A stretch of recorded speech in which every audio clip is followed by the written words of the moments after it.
So, Let's Shoot Larry HD has been kickstarted, and I think Lowe will be really happy about it. I'm very happy about it. It was a wonderful thing. Paul Trow and I ran into Tim Schafer in Las Vegas at DICE convention the morning after the Kickstarter campaign started, and within 10 minutes he raised $10,000 while we were speaking, and it was like, I think maybe we should do one of these. That would be a good idea. So which is your best memory about Let's Shoot Larry? I have no good memories. It's all hell. It was hell on wheels. We had a horrible time creating the product.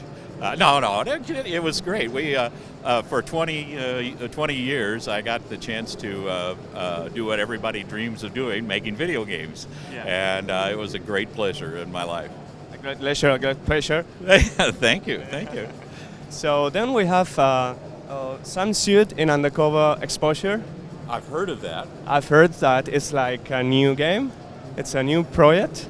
Yes. What can you tell us about it? I don't know much about it because I haven't seen it in 6 years. I designed it in 2005 and 6, and after that the company went out of business, and I've had no more association with it. Okay. So what do you think about Kickstarter from a creative point of view? Because I think you're working on your game, you're waiting the money to be there, you're waiting. You have a deadline. It's different from you have a budget and you work on your game. Sorry. How do you feel it when you're working on a game that depends on something like Kickstarter, that depends on fans? Well, it's a very iffy thing. Most games that are put on Kickstarter do not succeed. Yeah. I think 70%, 75% fail now. So it's a very iffy prospect. I mean, we were fortunate, Tim Schafer and I and some of the other, there's two guys from Andromeda, we were lucky because we have name recognition, people know who we are, and I guess they trust us. I think for an unknown designer who wants to do a game, it's very difficult. I really wouldn't give you much hope. Okay. Yeah. And Let's Shoot Larry and other games, there was a lot of sexual humor, sexual jokes, let's say. Yeah. What do you think of that kind of humor nowadays? It's more difficult to be like that open? It's difficult to do humor in games, period. Yeah. Whether sexual or not, because in a game you have freedom to do what you want to do. That's the whole point of gaming. If it's a bad game locks you into a path. You don't like that. You want to be able to do things as you want to do them. That's the opposite of what works in humor. In humor, you want to have a known setup and then a surprise, something that changes you. So in gaming, it was difficult because you never knew exactly what person had done before, so you couldn't know how they would receive the joke. So that was the hard part of it.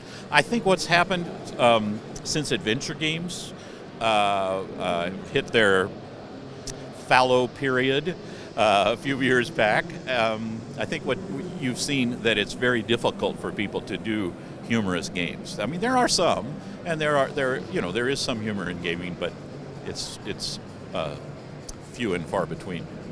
So your role now is some sort of consultant, right? Yes, I'm heavily involved though. I'm not actually doing any work, which is for me ideal, because when I started, I did all the work, and then the more experience I got, the less work I did, and the more money I made. So what I found was it's best to not do anything, and then you get a big salary. That's the model. The last one, what do you think your humor could add to nowadays games? Nothing really. No.